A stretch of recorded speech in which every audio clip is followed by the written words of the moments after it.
Datuk Seri Rafizi dan Nik Nazmi akan mengosongkan kerusi Parlimen Pandan dan Setiawangsa yang disandang masing-masing.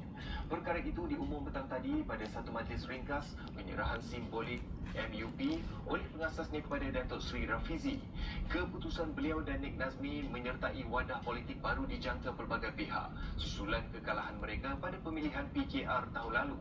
MUP ditubuhkan pada 2 Disember 2016 di Pulau Pinang namun tidak mengecapi sebarang kejayaan pada pilihan raya.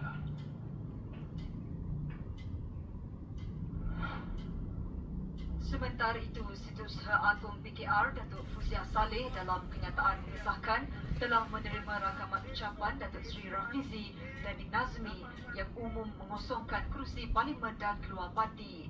Beliau berkata PKR menerima hasrat itu dan mengikut fasal 9-1-C Perlembagaan Parti, keanggotaan mereka tergugur.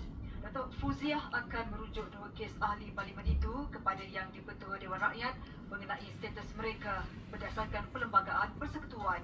PKR juga, kata beliau, akan menentukan status keanggotaan ahli parlimen PKR lain yang hadir ke program Datuk Seri Rafizi dan Nik Nazmi siang tadi.